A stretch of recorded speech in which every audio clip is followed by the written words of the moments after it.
Hello, my friends. Welcome from a very cloudy day in Cincinnati, Ohio, where I am with Julia. We're visiting her family for the Thanksgiving holiday. And it is Sunday, if all goes well, which, 50-50 these days. We're going to get on an airplane this afternoon. But I was spending a little bit of time this morning reading the New York Times, and I came across this op-ed that got me thinking. It's called The Fool's Guide to Major Life Decisions. And it's written by McKenna Goodman, who shares that she stopped going to therapy a few years ago and started leaning into more esoteric practices, tarot, energy work, these kinds of things. And I want to read a couple things, and then maybe it'll kick off a bit of an exploration that I've been really interested in the past couple weeks. So after sharing that she no longer trusted herself to tell the story of her life in a way that felt forward moving through traditional therapy, she shares that I've always wanted to believe in a magic that transcends the human constructed world, a universe that sees me, that can hold me when I fail to hold myself. And then she goes on to share that with tarot, let me find this, and astrology, that what she was able to, here it is, that what tarot and exploring other modalities like energy work and deep trance channeling have given her is that she now sees life themes as symbolic and not endemic. And perhaps what in therapy seemed like emotional distance is not really unresolved trauma from watching her father die in front of her as a child, but an ethereal intellectual aloofness as indicated by the moon in Aquarius. There is something so interesting about the kind of tension between her saying, I've always wanted to believe in magic, in spirit, that I'm held by something larger than myself. And then as she gets to know tarot and energy, kind of stepping away from that, right? That she's surrendering to information that feels larger than her construction of self, but that is still symbolic or metaphorical. So she's saying, oh, I want to believe in magic, and I found this stuff that could be magical, and yet I'm looking for an intellectual description of it, right? Because another reading of tarot, or another way to hold things like tarot, is that they are intermediaries, not between me and the collective unconscious, but between me and spirit, right? That the tarot or whatever device or technology we use becomes like a communication point where spirit can talk to us. And as I was thinking about this, what started to kind of unravel was a distinction that feels really important. And this distinction I don't think often gets talked about because we lump everything that is not Western materialistic science, like material science, into woo or soft skills. And the distinction is that between energy work or attunement and or energy medicine, which are things like Reiki is probably the best known of them, and working with spirit, because they're very different, right? As I think we talked about in the last couple conversations here on this sort of podcast, energy is frequency. Frequency is vibration. You could attune to different frequencies of energy. Reiki exists within a very narrow band of frequency, and it's a beautiful frequency. But even when when you study Reiki, and I don't talk about this much, but I have studied Reiki. I'm a Reiki master teacher, which doesn't mean as much as I thought it did, but is very cool. When you're going through the different, levels of training in Reiki, they don't call it initiations from level 1 to level 2 to master teacher. It's attunements, right? You're getting attuned to different layers of the frequencies that are Reiki, that have been called Reiki. And it is specifically not about connecting with spirit. It's about opening yourself up as a channel to energy, right? And so a lot of times the stuff that people call a spiritual practice, like meditation or even breath work in a lot of settings, they're not really spiritual, right? They're about attuning our nervous system in a certain way. Walking in the woods is not in any way an intrinsically spiritual practice. And yet we've lumped it all into one thing. Even inner dance, right, where people have these beautiful journeys, is really an energetic exploration or a vibrational exploration. It's not explicitly spiritual. In my mind, the distinction is that when we work with spirit, we are working with specific beings, right? Spirit beings.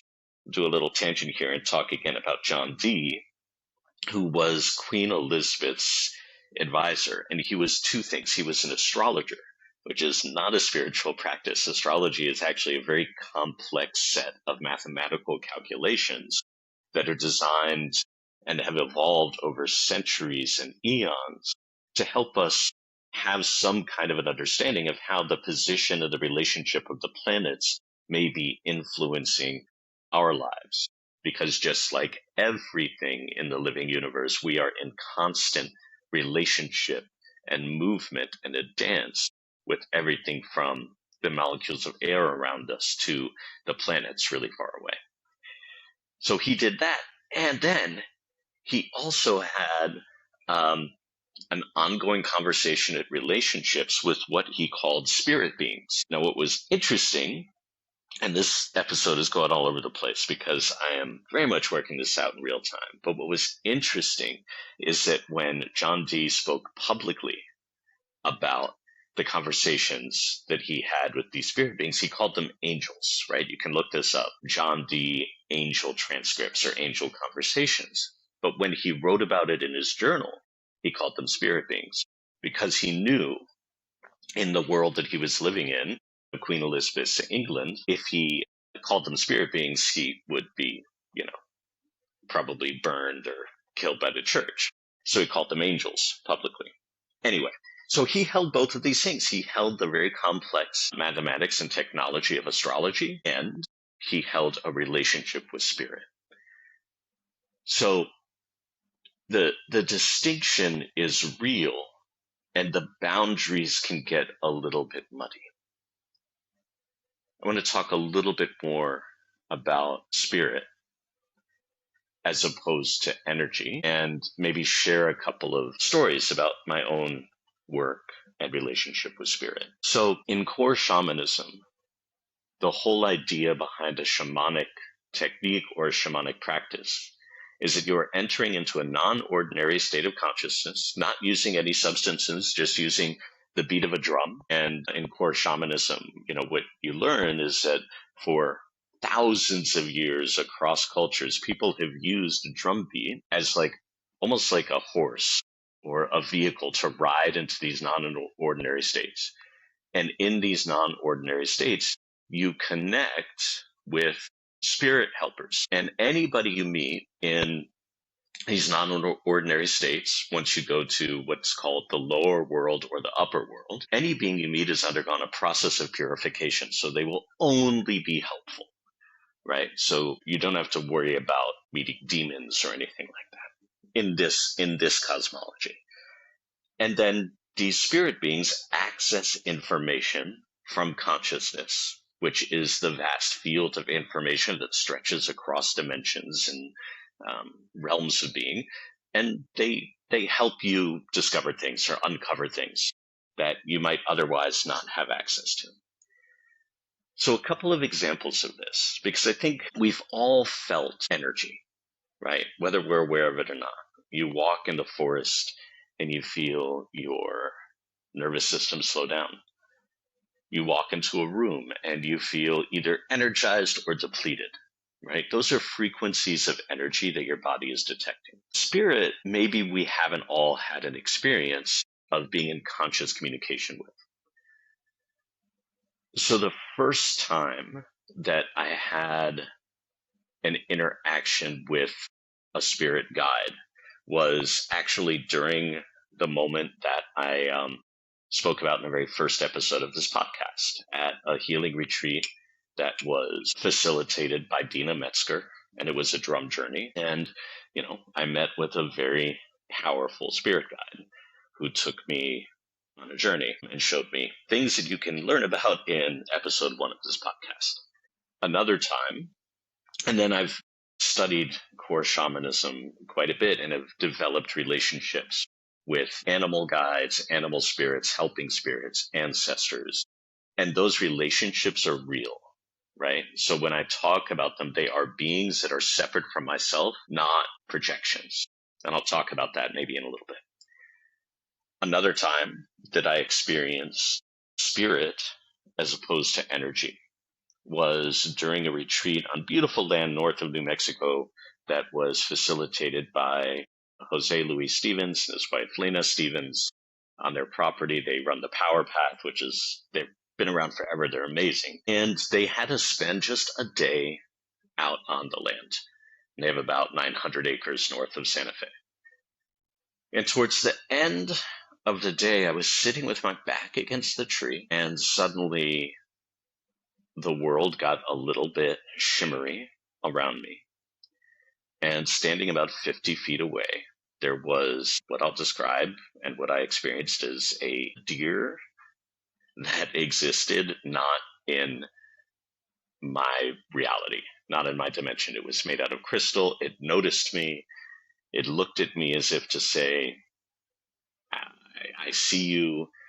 It's very interesting that you can see me. Isn't that nice? And then just kind of went on its way. And it had the feeling of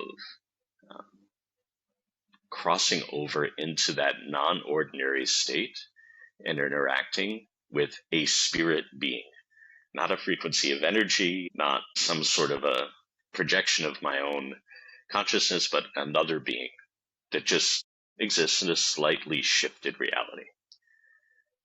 And the other time that comes up, and again, these are all moments, there were no psychedelics involved, just in held containers, was also in a retreat with Dina Metzger, and just sitting on a chair looking out at the mountains around us. A gigantic buffalo appeared to me and just kind of, in his teeth, took the corner of the mountain that I was looking at and pulled it back.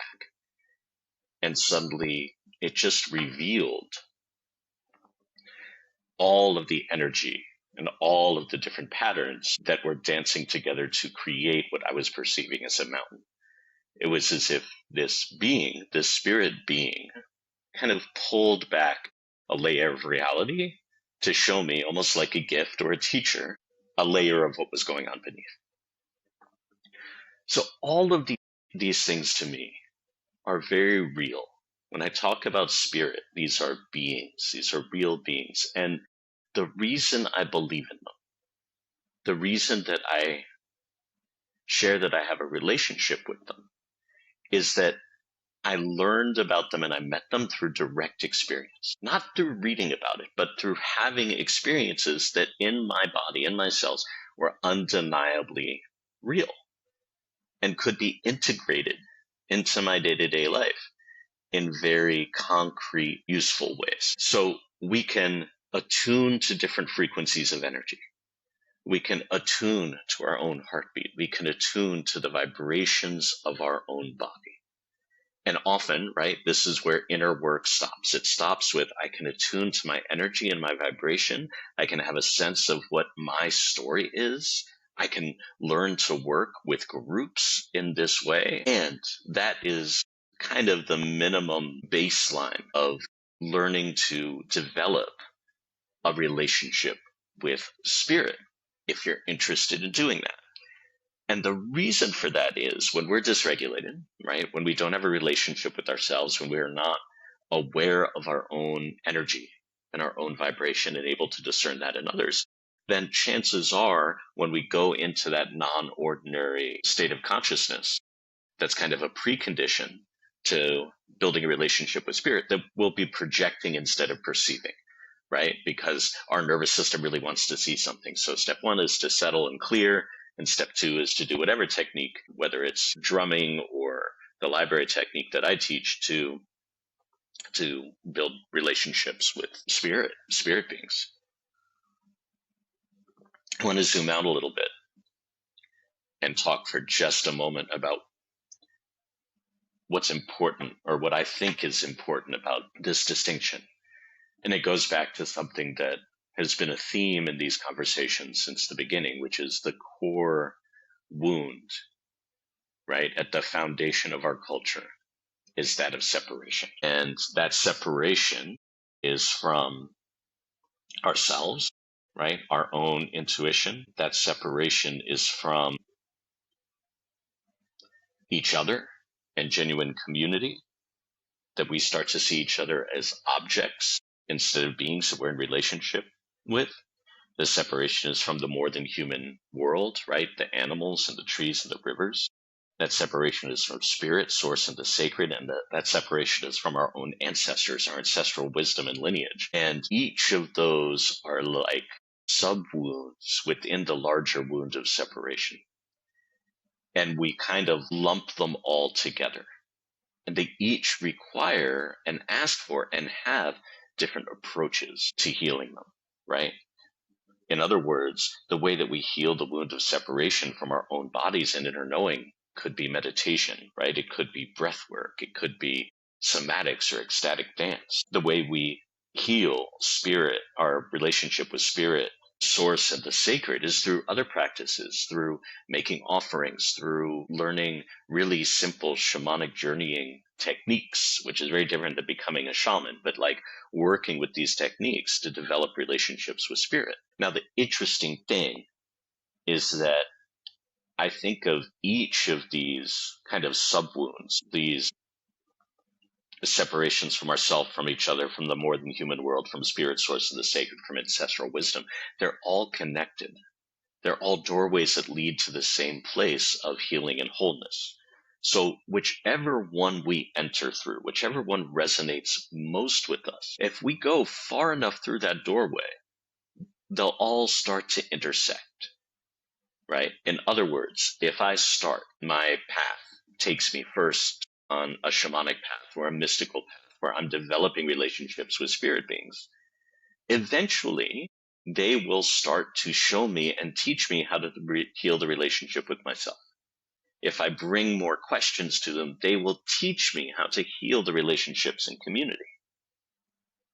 At the same time, maybe my first doorway or the path that I take is that of community, that of sitting in council, that of sitting in circle with other seekers, with other leaders, with other people. Eventually, if done in a good way, and we allow ourselves to slow down and truly drop into a sense of space and time and kinship with each other, then that will teach us about attunement with energy.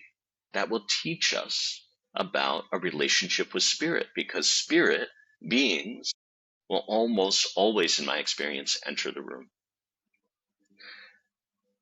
So the thing that was interesting, and I think what set me off on this in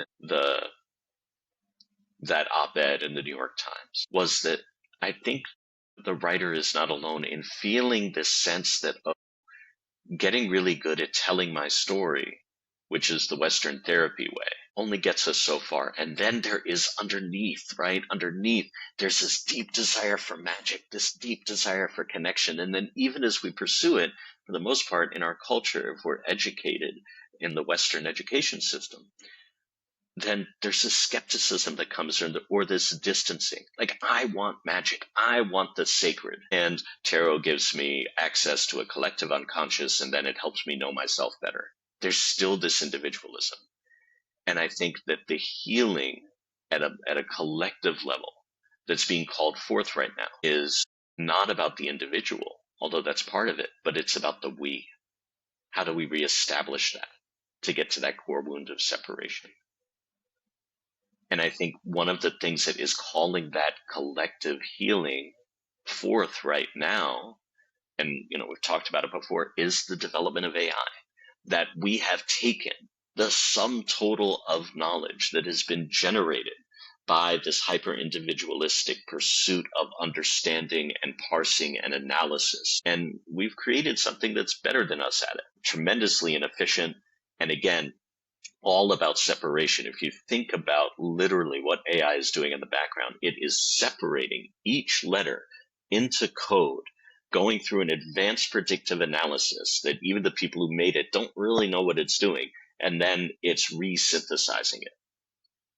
And so in the same way that AI does that, I think we're being asked to resynthesize, right? To recoalesce and move from that place of separation back into connection at the individual, collective, more than human, spiritual, and natural levels. Whew! Thanks for joining me on that journey, friends. Again, no idea what I said in this one, but I do think that distinction between energy and spirit is really important to hang on to because it can get confusing. All right. Thank you for listening and talk to you again soon.